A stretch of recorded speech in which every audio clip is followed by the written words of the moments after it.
The situation in Lebanon has become even more alarming. The exchanges of fire between Hezbollah and the Israel Defense Forces, which commenced on 8 October last year when Hezbollah fired on Israeli targets in stated support for Gaza, Hezbollah and other non-state armed groups must stop firing rockets and missiles into Israel. We urge Israel to stop its bombardment of Lebanon and to withdraw its ground forces. Israel's stated aim is the return of inhabitants to their northern communities after 1 year of fear, 1 year of displacement. Hezbollah continues to fire across the Blue Line and is now threatening major population centers, including Haifa and Tiberias in Israel, with increasingly high-caliber weapons. I'm going to play two videos. These two videos are of two very important speeches made by two very, very important people of the United Nations and the Security Council. And they were making those speeches in response to Israel's grave violations in Lebanon. And what were those grave violations? You can see that video here I made earlier today. Those violations were involving Israeli soldiers and the UN peacekeeping force. Israeli soldiers had deliberately and repeatedly targeted UN peacekeeping force. They snatched their communication devices. They stopped them from documenting their war crimes. Such was the outrage that even Israel's supporters in Europe, EU foreign policy chief, Italy, Ireland, they all reacted angrily. Italy, which has 1,000 soldiers as part of that UN peacekeeping force, summoned an Israeli ambassador. Irish Prime Minister also issued a very strongly worded statement. And when the UN spokesperson came and addressed the media, he said this is gonna be a part of our discussion at the Security Council. So one would have expected that the senior functionary of the United Nations would react angrily. But what we saw was nothing less than disgraceful. If you hear their speeches, which I will play shortly, you can see that there is no outrage on Israeli action, but plenty of blame for Hezbollah. Just take a step back. Who has committed grave violations according to the EU foreign policy chief or Italian defense minister or Irish prime minister? It's Israel. But who is getting the criticism in their speeches? Hezbollah. Their speeches would also give you an impression that it's Hezbollah who have been causing carnage in Lebanon and not the IDF. Their use of word, Hezbollah must do this, Hezbollah must do this. But when it comes to lecturing Israel, they use the word, but we urge Israel. Pay attention to these words. These are very, very important. Their tone and language give you impression that they have been borrowed from the Israeli or American toolkit. Or let me be blunt. It seems that somebody from Israel or America have written their speeches. That is very, very serious. It looks like that the UN has now been taken over by Israelis and Americans. No wonder Israel doesn't care about breaking international laws. It's because of these individuals. Watch these two speeches and decide for yourself. Thank you very much for your support of this platform on buymecoffee.com and Patreon. If you too think that this platform is worth supporting, then you too should consider becoming part of it. In the meantime, if you haven't subscribed to my channel, please do so, because that's one of the many ways you can support independent news platform. I now give the floor to Ms. Rosemary DiCarlo. Thank you, Madam President. In the 8 days since the Secretary General last briefed you on Lebanon and the Middle East, the situation in Lebanon has become even more alarming. The exchanges of fire between Hezbollah and the Israel Defense Forces, which commenced on 8 October last year when Hezbollah fired on Israeli targets in stated support for Gaza, have intensified dramatically. Hezbollah has stepped up its attacks on Israel, firing rockets, missiles, and drones further south, including towards Haifa and Tel Aviv. Israel responded with attacks now across Lebanon, including in the capital Beirut, striking hundreds of Hezbollah targets, many in densely populated areas, and causing widespread destruction, displacement, and suffering. Since the commencement of Israeli ground operations into Lebanon on 1 October, Hezbollah and the Israel Defense Forces have been engaged in intensified clashes in southern Lebanon. The ongoing exchanges of fire has created a humanitarian emergency. The number of dead and wounded has spiraled. Over 300 people have been killed in Lebanon in just the past week. Since 8 October last year, the number of dead is now over 2,000, according to Lebanese Ministry of Health. Hundreds of those killed were civilians, including more than 100 children. Lebanese Armed Forces personnel have been killed, with 3 fatalities in the past week. Israeli soldiers have also been killed, including at least 12 on Lebanese territory since 1 October. Over 600 people have been displaced in Lebanon, 250,000 people since last Wednesday. The vast majority are women and children. A quarter of Lebanese territory has been placed under so-called evacuation orders issued by the Israel Defense Forces, affecting more than 100 villages and neighborhoods, with the IDF giving people as little as 2 hours' notice to vacate their homes, often in the middle of the night. Around 250,000 people, including Lebanese and Syrians, have fled into Syria. Tens of thousands more have departed through Beirut airport. Lebanon's health sector is under immense pressure. Many hospitals and centers closed following airstrikes hitting healthcare facilities and personnel. The flash appeal, launched last week, requests $425 million to assist 1 million people over the next 3 months. I urge member states to support this request, and I thank those of you who have already given or pledged aid. In northern Israel, the civilian population is also enduring repeated attacks from Hezbollah and other non-state armed groups in Lebanon and the region. Over 50 people have been killed and more than 60,000 have been displaced in Israel and the Israeli-occupied Golan Heights since last October, disrupting lives and livelihoods. The devastating conflict in Lebanon, coupled with intensified strikes in Syria and the raging violence in Gaza and the occupied West Bank, points to a region dangerously teetering on the brink of an all-out war. Madam President, our collective inability to stop the violence and stem the bloodshed is damning. Hezbollah and other non-state armed groups must stop firing rockets and missiles into Israel. We urge Israel to stop its bombardment of Lebanon and to withdraw its ground forces. The parties should seize the diplomatic options put on the table before them, not the weapons by their side. The United Nations welcomes the continued efforts of member states in this regard. As the Secretary General has warned, there is still time, but it is quickly running out. We must give diplomacy a chance now. The Special Coordinator for Lebanon, Janine Hesed-Pleshart, is engaging with all actors to stress the need for immediate de-escalation and a diplomatic solution. The parties must commit to a return to a cessation of hostilities and the full implementation of Security Council resolutions 1559 and 1701. The Lebanese state must have control over all weapons within its territory. We have seen what happens when it does not. The political impasse in Lebanon is approaching 2 years. At this time of crisis, I urge Lebanon's political leaders to take resolute steps towards addressing the vacuum.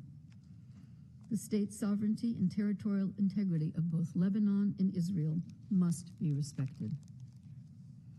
Obligations under international law, including international humanitarian law, must be upheld.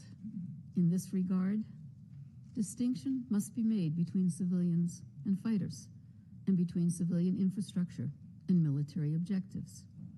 Civilians and civilian infrastructure must not be targeted. Indiscriminate and disproportionate attacks must be avoided. Humanitarian personnel, medical workers, and journalists also must not be targeted. UN personnel, including the brave peacekeepers along the Blue Line and members of the UN family working under such dangerous conditions across Lebanon, must be protected. We need to invest every effort to reverse this cycle of violence and bring Lebanon and Israel and the region back from the brink of catastrophe. Thank you, Madam President. Je remercie Madame Dica. I thank Ms. DiCarlo for her briefing. I now have the pleasure of giving the floor to Mr. Jean-Pierre Lacroix. Merci, Madame la Thank you, Madam President. Madam President, members of the Security Council, as you just heard from the Secretary General Di Carlo, the situation in Lebanon and in the region is indeed increasingly alarming. The Israel Defense Forces ground operation in Lebanon that commenced on the 1st of October of this year, following a month-long sequence of exchange of fire across the Blue Line, are ongoing as intense air bombardment continues across the country. Much of southern Lebanon, UNIFIL's area of operation, is now uninhabited and increasingly uninhabitable. Israel's stated aim is the return of inhabitants to their northern communities after 1 year of fear, 1 year of displacement. Hezbollah continues to fire across the Blue Line and is now threatening major population centers, including Haifa and Tiberias in Israel, with increasingly high-caliber weapons. This is a clear demonstration of the presence of unauthorized armed personnel, assets and weapons south of the Litani River, in grave violation of Resolution 1701. Since the 23rd of September, with the launch of the Israel Defense Forces Operation Northern Arrows, UNIFIL has, as of 8th of October, detected 5,451 trajectories from south to north of the Blue Line and 610 air attacks by the Israeli Defense Forces.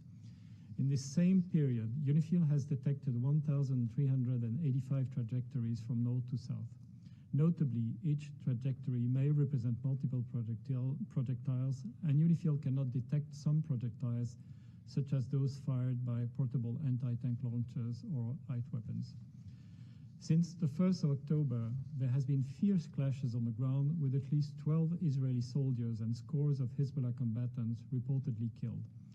UNIFIL has observed Israeli incursions with infantry, Merkava tanks and engineering vehicles at Marun al-Ras, Labune and Yarun in Sector West, and near Kafar Kila, Mais al-Jabal and Udaysa in Sector East. UNIFIL has not been able to observe all such activity, however, as I will explain later.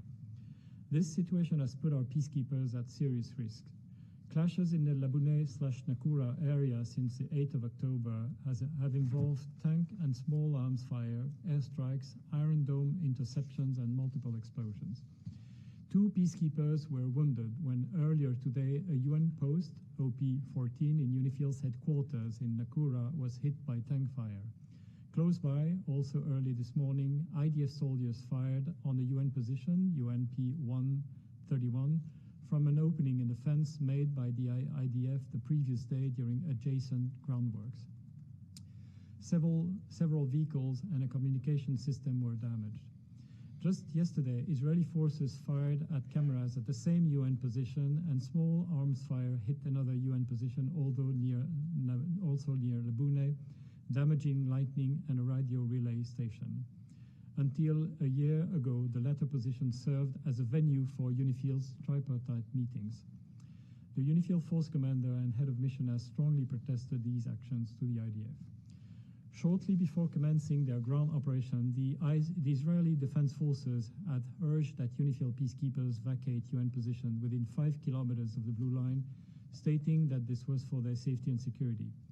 Our peacekeepers have remained in position in line with the mandate this Council has provided, while continuously reassessing the force's posture against prevailing risks. As a mitigating measure, UNIFIL had already strengthened the force protection of its positions near the Blue Line. In addition, with little movement and thus operational activity possible in the prevailing security conditions, UNIFIL had decided to reduce the footprint at the most affected UN position by 25%. By 6 October, UNIFIL had temporarily relocated 300 peacekeepers to larger bases within the area of operations, with the movement of another 200 planned depending on the prevailing security situation. The safety and security of peacekeepers is now increasingly in jeopardy. The actions outlined above go against the protections afforded to UN premises and personnel under international law. There is the further issue of military installations in the vicinity of UN positions. Previously, I have highlighted that Hezbollah activities in the vicinity of UN positions held the potential to draw return fire. Now we face a similar situation with the Israel Defense Forces installing positions directly adjacent to UN positions, a development that we strongly protest. On the 2nd of October, IDF Merkava tanks were positioned next to a UN position in the vicinity of Maroun al-Ras in Sector West, that is UN position 652, and an assembly area constructed immediately adjacent. On the 3rd of October, UNIFIL observed an IDF tank fire over this position, and on the 7th of October, 2 IDF-controlled explosive demolition nearby resulted in damage to the UN position perimeter bastions. By 8 October, the IDF had vacated their position while movement of IDF personnel and vehicles had been observed to continue on the adjacent road. In addition, on the 7th of October, firing by IDF tanks, which had been observed crossing the blue line near Alma al-Shahab in Sector West, damaged the external wall and bunker of a UN position, 131. The same day, minor damage was reported to a building and a UN vehicle in UNIFIL headquarters, Green Hill Camp. Also that same day, with an IDF incursion in the vicinity of Mais al-Jabal in Sector East, a UN vehicle inside a UN position was hit by indirect fire. It should be remembered that the ultimate responsibility for ensuring the safety and security of our peacekeepers lies with the actors on the ground. We have strongly protested the latest developments to the Israeli authorities and underlined the responsibility of the IDF to respect the protected status of UNIFIL and its personnel, including the inviolability of United Nations premises, and to take all necessary measures to ensure their safety and security, including to avoid positioning their troops in proximity to UNIFIL peacekeepers and premises. And finally, that this presence compromises the impartiality of UNIFIL and puts UNIFIL personnel and premises at risk of being impacted by any potential exchange of fire.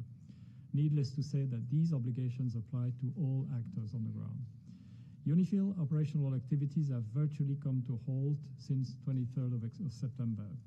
Peacekeepers have been confined to their bases with significant periods of time in shelter. This severe impediment to the mission's freedom of movement within the area of operation has limited the mission's monitoring and reporting ability. The security environment has also presented challenges for the resupply of fuel, food and water for UN positions. The deconfliction of UNIFIL logistics movements remains paramount. The mission is monitoring the security and sustainability of each of its positions, especially those on the blue line, adjusting accordingly.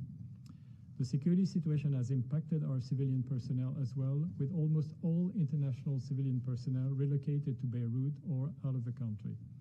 The mission has made shelter available to those national staff who are not able to relocate from the area of operations. The UNIFIL head of mission and force commander, as designated official for the South Litani sector, is coordinating closely with the special coordinator for Lebanon, who is designated official for north of the Litani River, to ensure the safety and security of all United Nations personnel in Lebanon. The Lebanese Armed Forces has also come under fire, with 3 Lebanese soldiers killed since the 30th of September. 1 UNIFIL contractor was killed on the 2nd of September. Madam President, as noted by UHD Carlo, the heavy exchanges of fire have most tragically had the greatest impact on civilians on both sides, with many casualties and hundreds of thousands displaced. UNIFIL continues to support the Lebanese authorities in protecting civilians, facilitating humanitarian missions by the Lebanese Armed Forces and Lebanese Red Cross, and offering shelter to civilians at UN positions when possible. UNIFIL's liaison and coordination team has continued its close engagement with the Lebanese Armed Forces and Israeli Defense Forces, seeking to deconflict, facilitate humanitarian missions, and avoid miscalculations. The UNIFIL head of mission and force commander, in concert with the special coordinator, is actively engaging with the parties to urge an immediate de-escalation and a return to a cessation of hostilities. I echo the recent remarks of the Secretary General and of the special coordinator. There is no military solution to this crisis. We urge the parties to return immediately to a cessation of hostilities and to take real action towards full implementation of Security Council Resolution 1701. We stand ready to support all efforts towards a diplomatic solution. UNIFIL is mandated to support the implementation of Resolution 1701, but we must insist that it is for the parties themselves to implement the provision of this resolution. No one will implement them in lieu of the parties. To those member states contributing troops to UNIFIL, we extend our most sincere gratitude. The continued united commitment of the troop contributing countries, as well as the continued united support of this Council, is more important than ever. I express solidarity with and pride in the men and women of UNIFIL, now truly on the front lines, in endeavoring to stabilize the Blue Line and beyond. I join the Secretary General in commending the head of mission and force commander of UNIFIL, General Haroldo Lázaro Sanz, for his leadership in these critical times. Thank you.